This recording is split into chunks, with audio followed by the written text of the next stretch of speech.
Hi, everybody. Welcome to EazyML webinar. We appreciate your participation. My name is Meeta Pandey, and I'm Vice President Strategy and Partnerships at EazyML. The topic of today's webinar is how to implement data to decisions workflow in an enterprise, a powerful use case for augmented intelligence. Today's webinar is a continuation of our Data to Decisions in Minutes webinar last month. But if you didn't attend last month's webinar, no worries. We will recap part one and then show you how to implement the workflow. At any time, if you have any questions, please feel free to enter it into the chat box and we will answer your questions at the end of the presentation. So this is the agenda. I will introduce the speakers.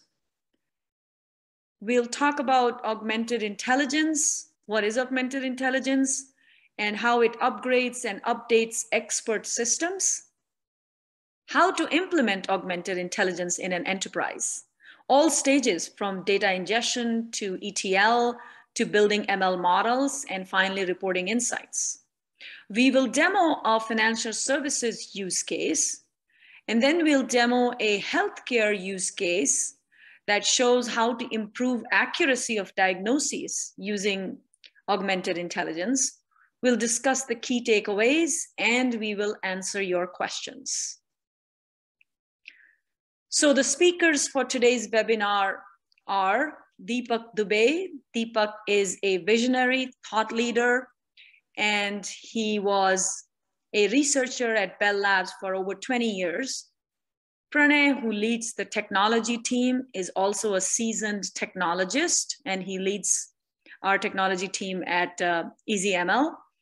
And that's me. I lead the marketing and strategy team at EazyML. So let's start by defining what is augmented intelligence.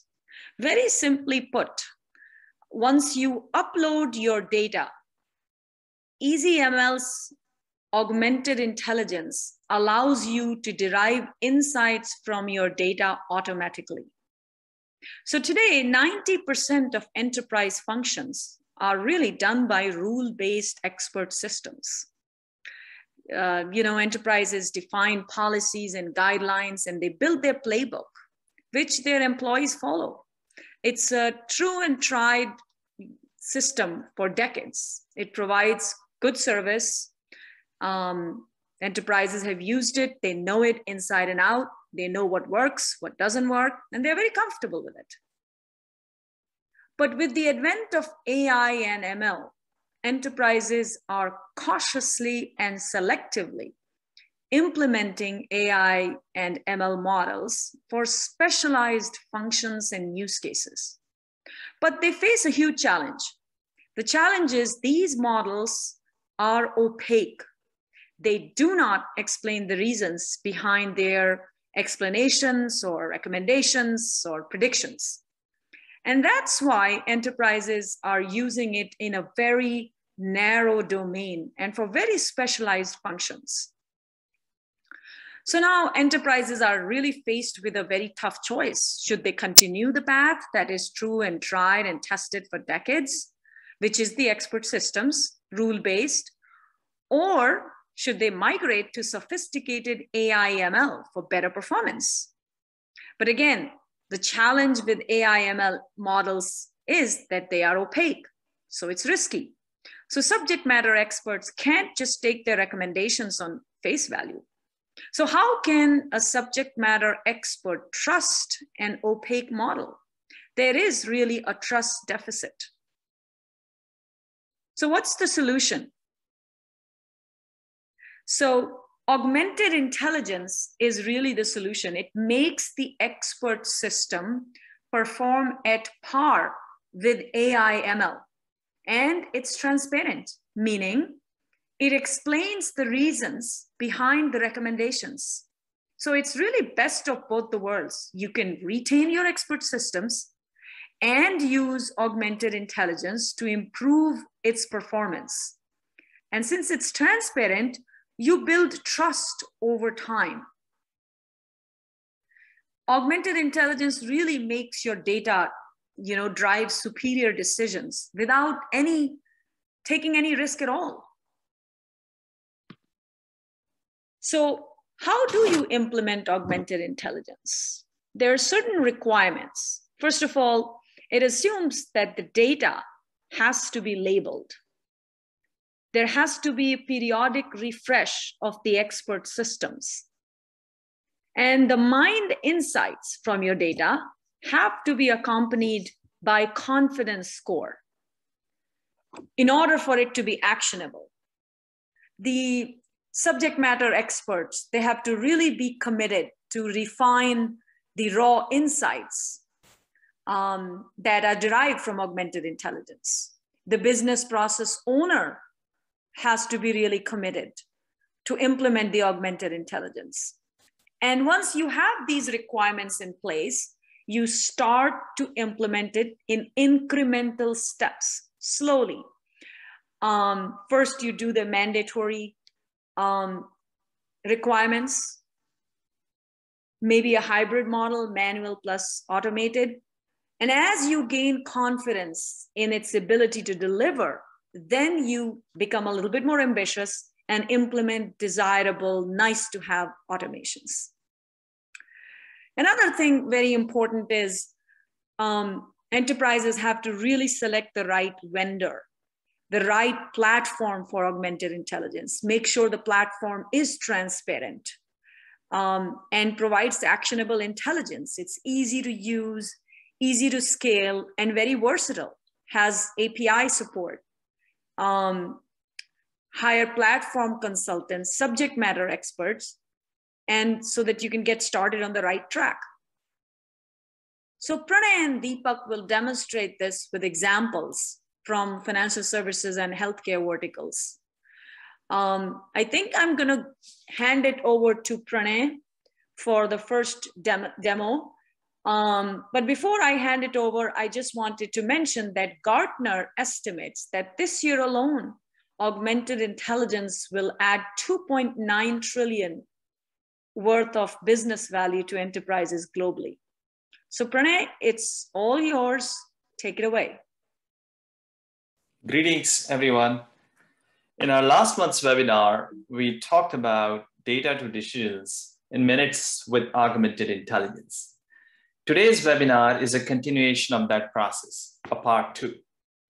But for those of you who were not able to attend that last month's webinar, I will recap here briefly before I dive into the details.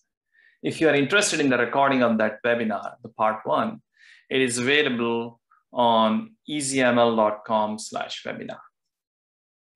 So in last month's webinar, we witnessed the power of augmented intelligence in the context of a use case from commercial credit underwriting, specifically for small to medium businesses. We explored an easier and faster way to arrive at better decisions. A better decision here meant reducing defaults and lending more. We demonstrated how augmented intelligence can help with better and faster decisions by automatically mining actionable insights.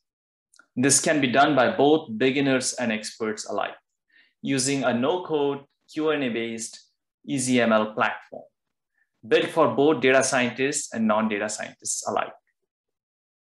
We also reviewed what actionable intelligence meant in the context of that use case. There are several factors under consideration, traditional as well as alternate.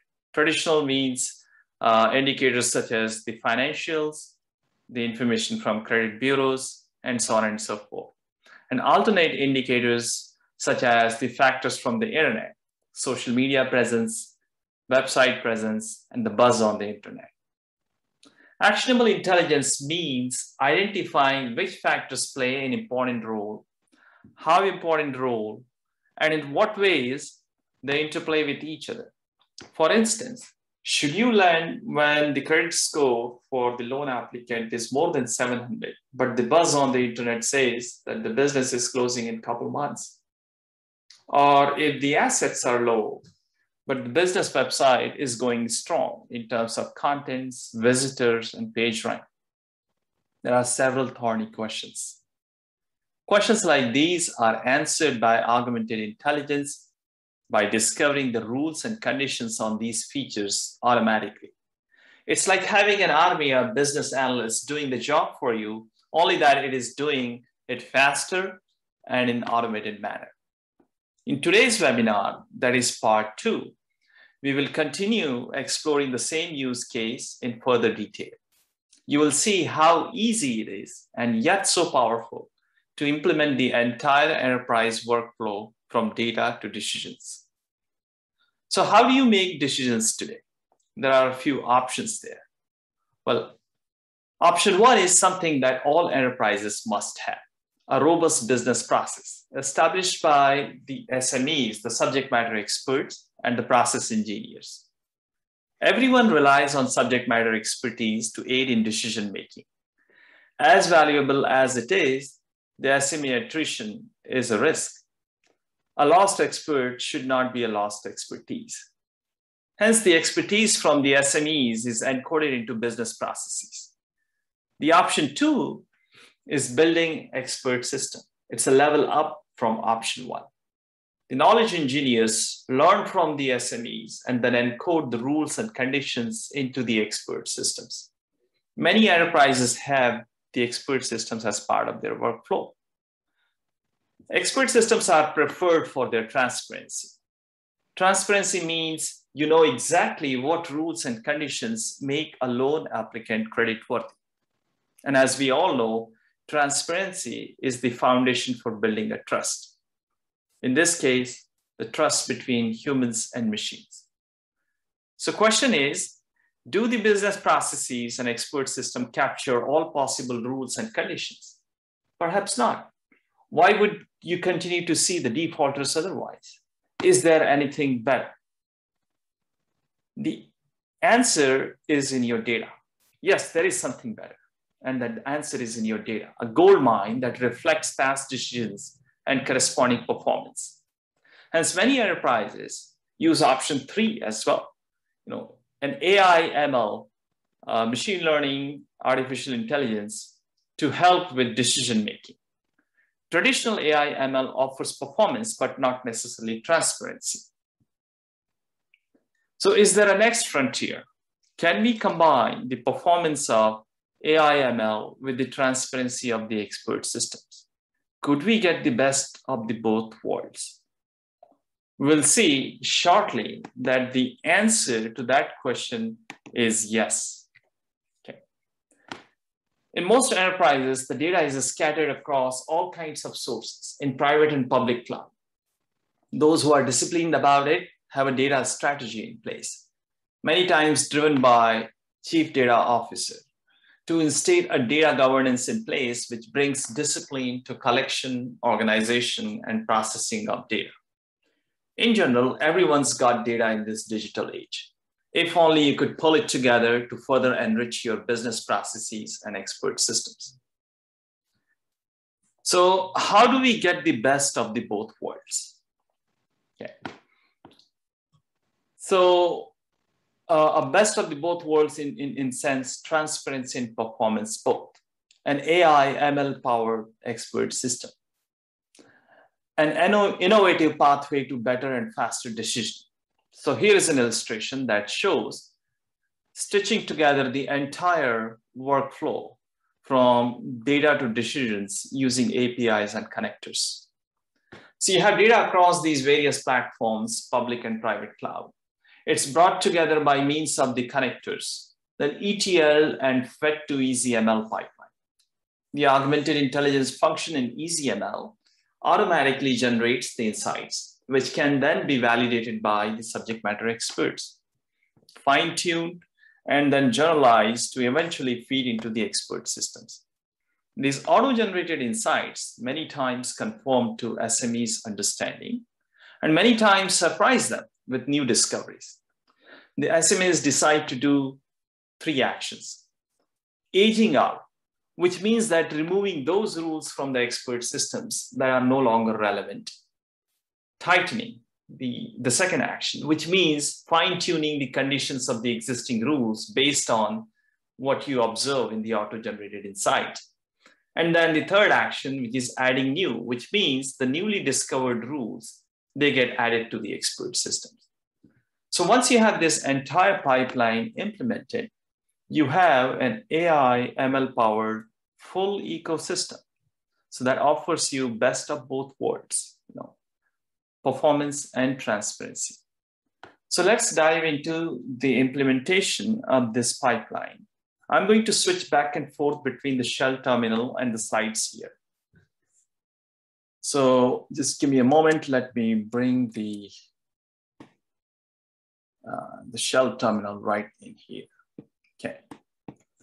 So I'm going to start this process. Okay, and I'm going to use the data set that we had in webinar 1, the data set from the world of credit decision. Okay. Now, what I'm doing here is I have this data scattered across multiple cloud platforms and local file system as well, local database as well. I'm pulling the data scattered across various platforms. In this case, MySQL, Amazon S3, Amazon RDS, Azure Cloud Storage. And then performing an ETL exercise, extract, transform, and load, as part of which I'm sanitizing the data, checking for duplicates, removing duplicates if any, normalizing the data set, and consolidating the data from all these different platforms and building one consolidated data set, which is typically pushed out to an analytics data lake. It could be a data warehouse, analytics database, Hadoop file system, and so on and so forth. A consolidated data set looks something like the following for this particular use case, where you have the column A, which is an outcome. Outcome in this case is loan decision, whether the loan applicant should be approved or declined. And the rest of the columns in here, which have come in from various storage platforms, that's alternate data from the internet world. Now, once you have this data set ready, then we are going to go and push that data set over to the EazyML pipeline. But before I do that, I want to show you what these connectors look like. And this is something which is available from easyml.com. And you can use these connectors for various cloud platforms. So I'm going to show you Azure, for example. An Azure connector which you can use. This is what it looks like, right? And you can pull the data from these connectors using this sample code, sample client code that I have in here. This is again available in easyml.com. So data could be pulled from all kinds of sources in here. And finally, you perform ETL and generate that consolidated data set. Once you have the consolidated data set, you can push it to the analytics database or a data warehouse. The next step would be taking that consolidated data set and feeding it to an EazyML pipeline, which is stitched with the APIs. When you use EazyML service, the very first step would be to authenticate. So once you have the credentials on EazyML, it's very easy to get the API keys from the portal. And that API key can then be used in your client code to authenticate with this service. Past the authentication, you are pushing this data to EazyML service, which is going to perform further cleansing, sanitization, and steps like imputation if there was any missing records or missing values in some records in this data set, or detecting and removing the outliers. Once that data has been uploaded, pre-processed, it's ready for building the models.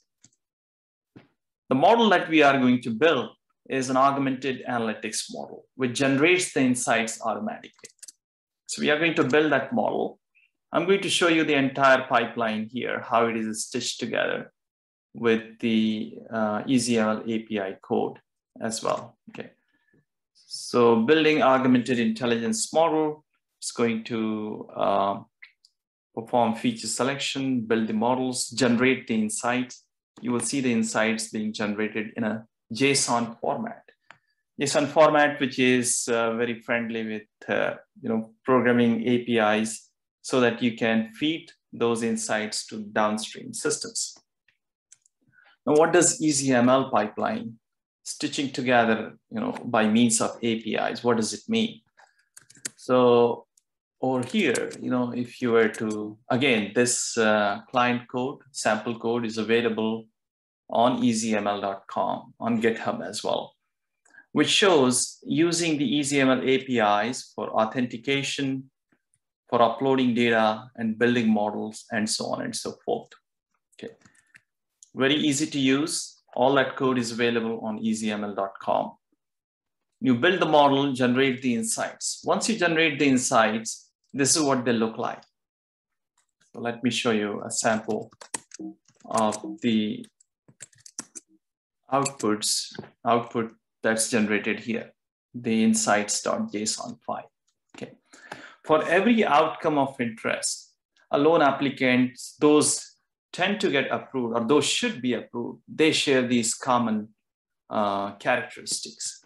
Or the loan applicants, which should be declined, or those who should be declined, they share these common characteristics.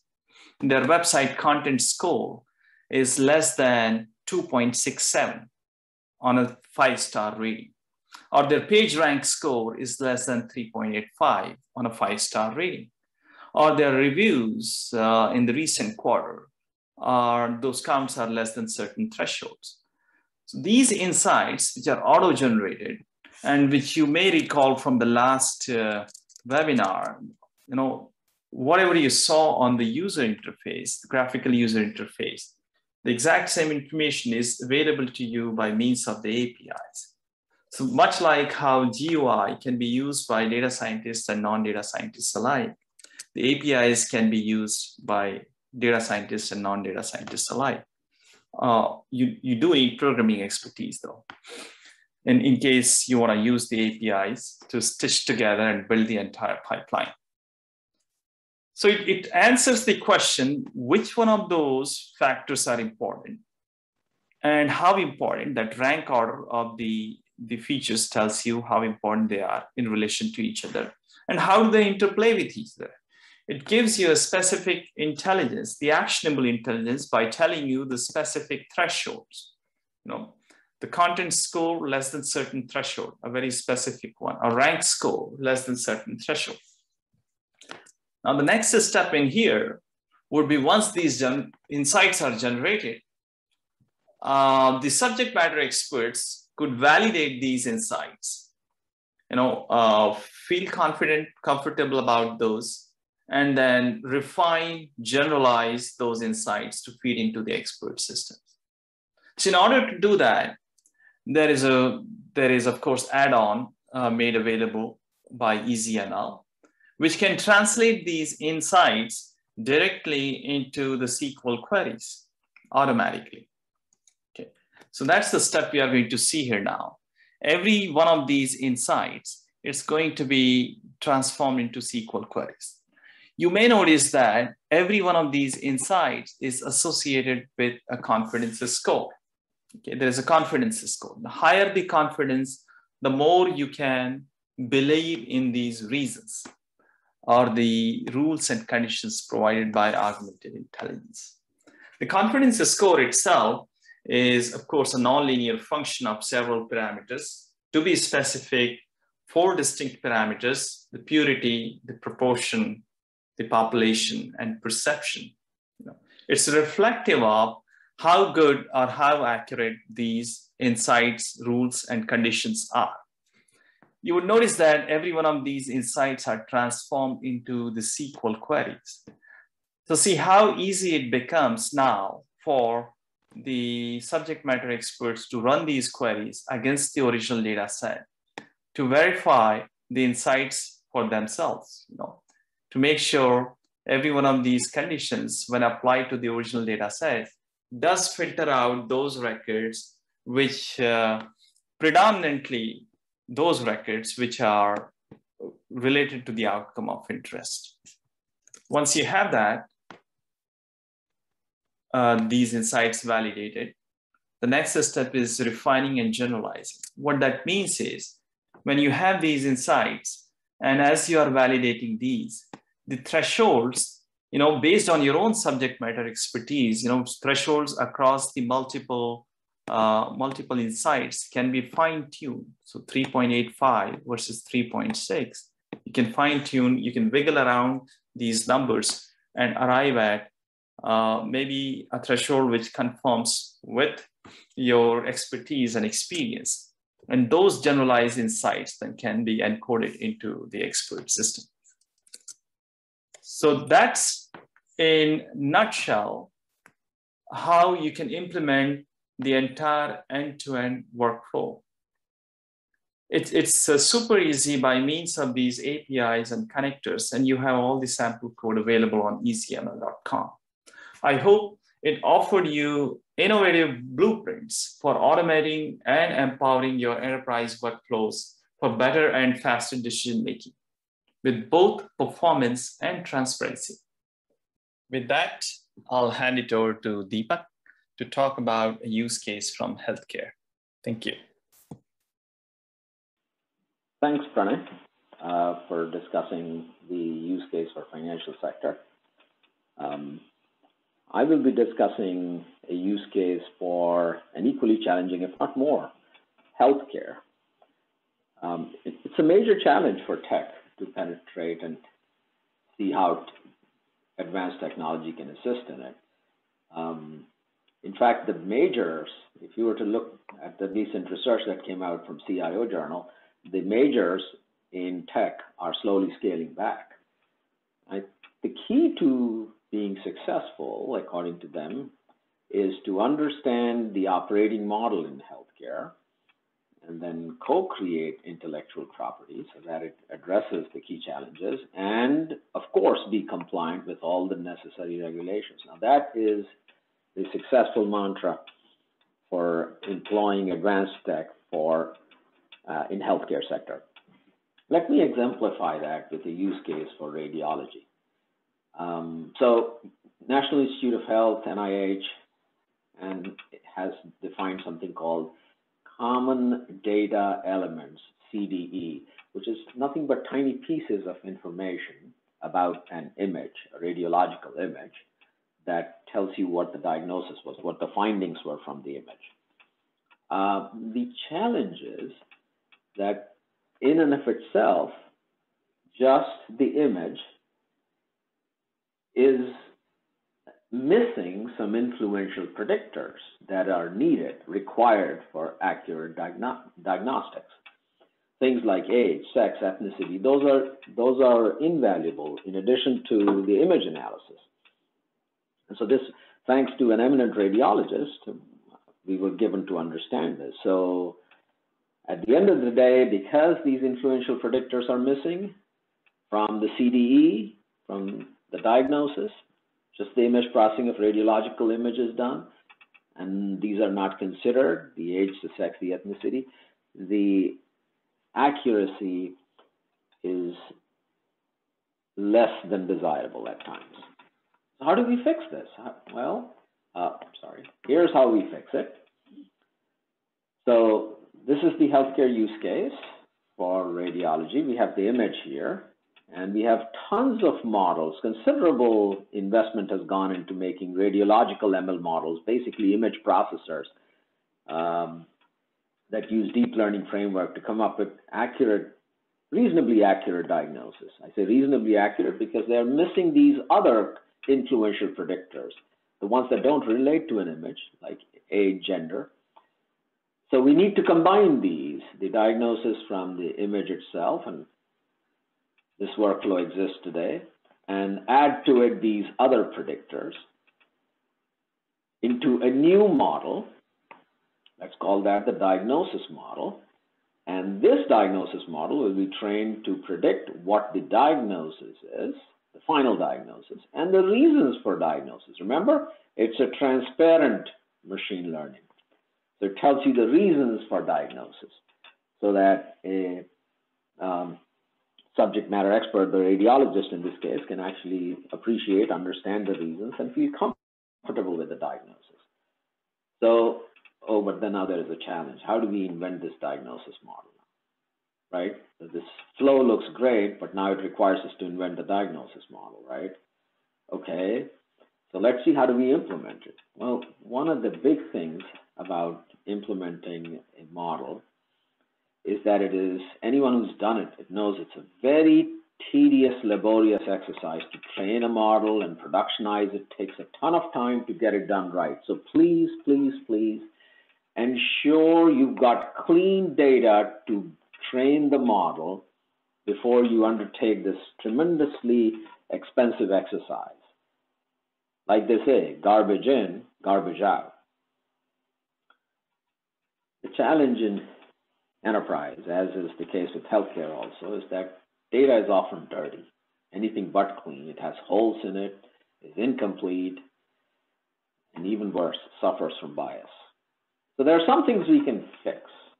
It's conceptually straightforward. It's tedious, but it's conceptually straightforward. For instance, you can use BI tools to coalesce, fix the fractured partition nature of data, remove the holes in the data, eliminate those rows or impute, etc. But how do you do the more complex stuff? How do you identify and remove bias?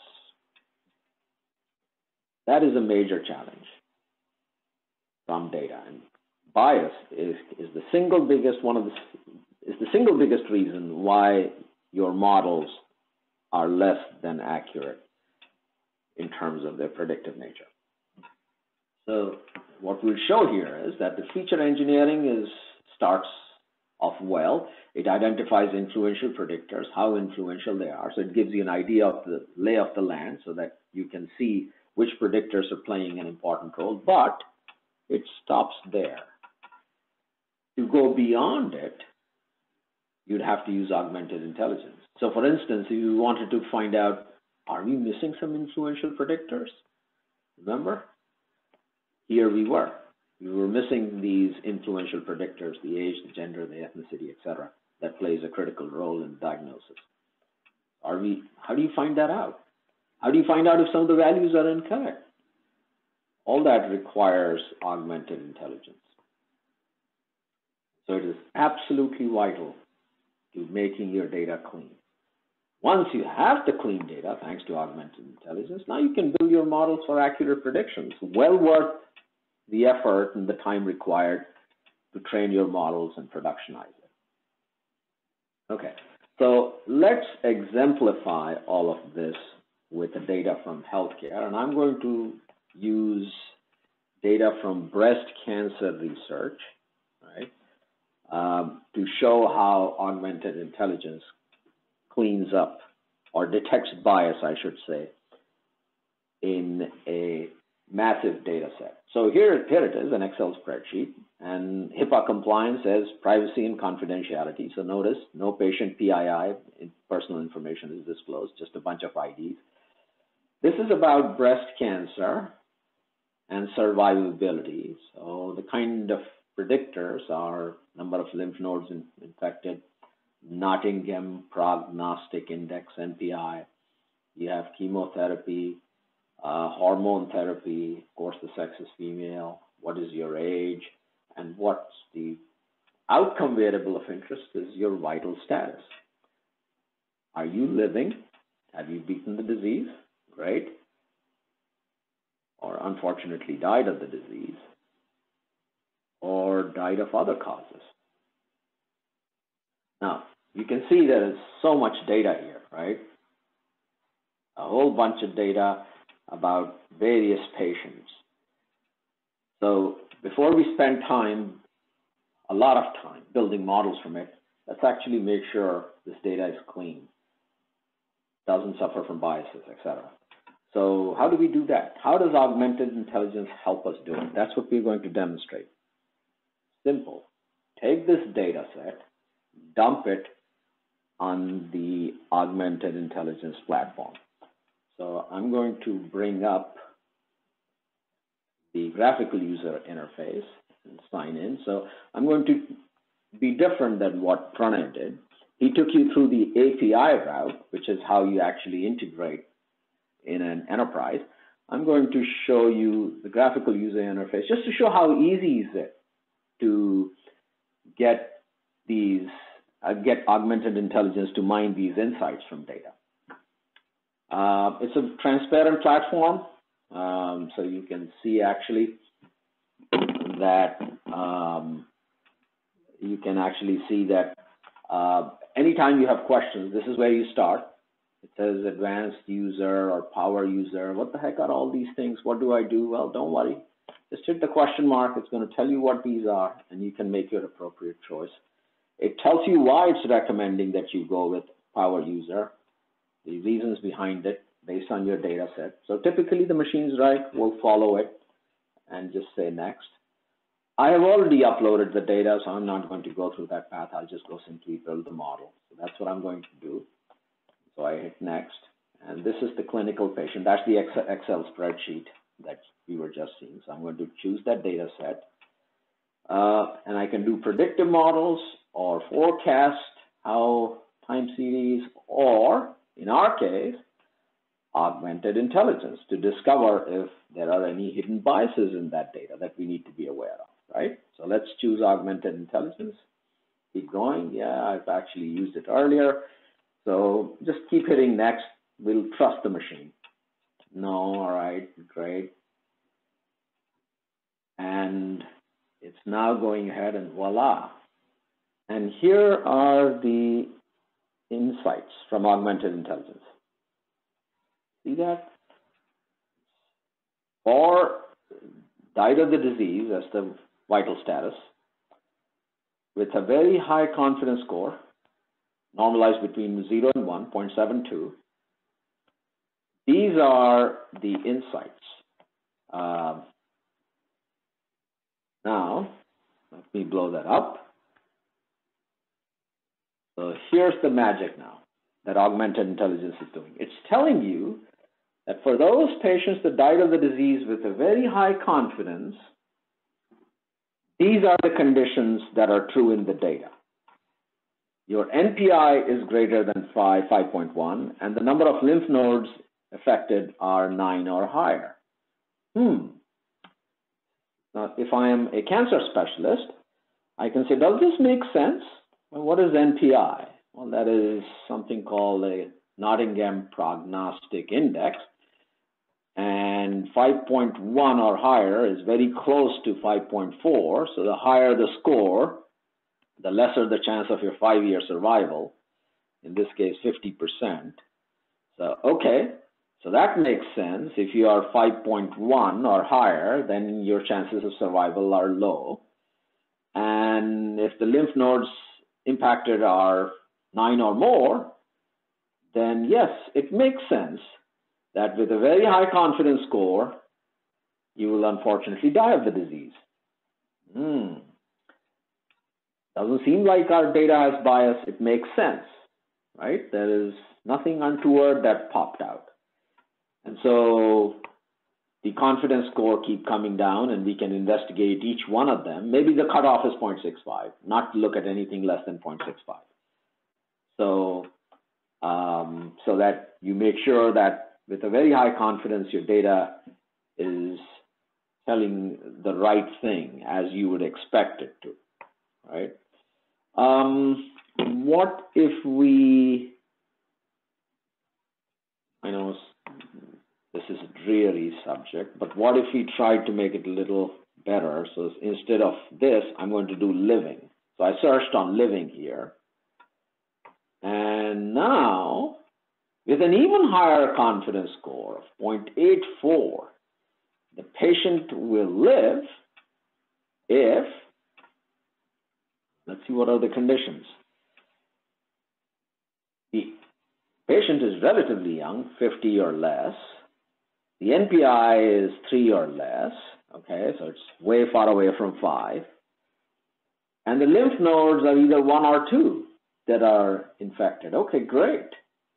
Makes sense. Each one of them, young patient that has low NPI and the number of lymph nodes affected are small, and that it says with a very high confidence, 0.84, the data is telling that such patients, that's the insight, will continue to live. Doesn't seem like our data has bias, right? It's giving insights that make a lot of sense. And you know, so as you can see, the confidence score is what makes it actionable. I mean, here, the first two, 0.84, 0.83, are the ones with really high confidence, and there's a sharp drop to 0.59. So maybe we should look at just the first two insights. Because if you go to the lower insights, right, so if you go to those with lesser confidence score, for instance, these guys, so let's look at this one, for instance, right? 0.39.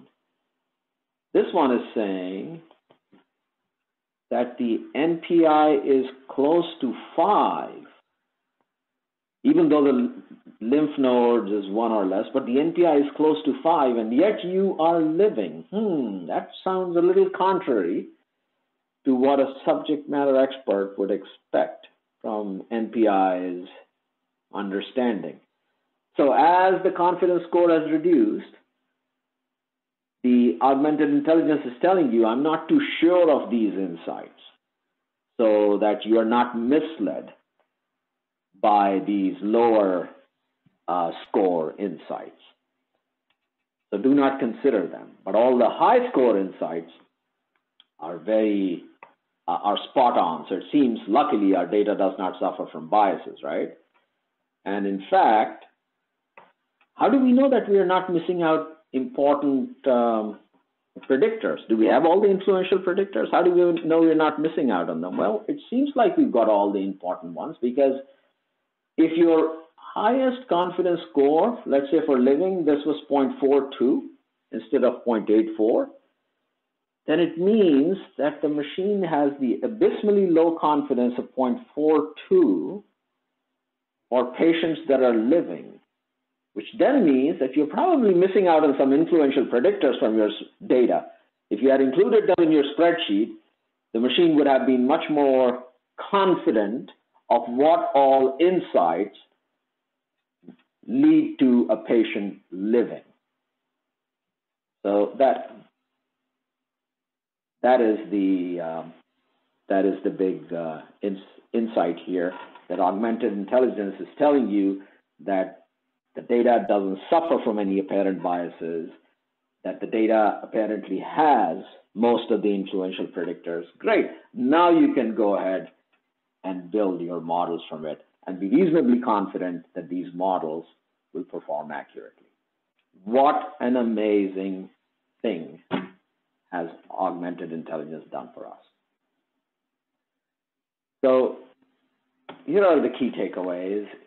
This augmented intelligence is vitally important for an enterprise. I mean, if you drive your business processes by data, according to Gartner, don't take my word for it, you have a competitive advantage over those that drive their business processes just based on experience and gut feel. There are so many use cases, right? Mining data for insights like we just showed here. Upgrade your expert system like Pranay just demonstrated. Prescriptive analytics like we did last time for personalized medicine in our last augmented intelligence webinar. Detect data bias like we've done here using augmented. There's so many of these use cases. It's incredibly powerful. Please do seek professional help as you get started, so that from identification of the platform that supports augmented intelligence with actionable insights, to right architecting the data, to correct use of APIs and evaluation of the results. If you engineer it well, it will fit your workflow to the T and detect these biases so that your data is clean and your models are good. All that effort pays off. Thanks for joining. Thanks for your patience. We'll switch to questions now.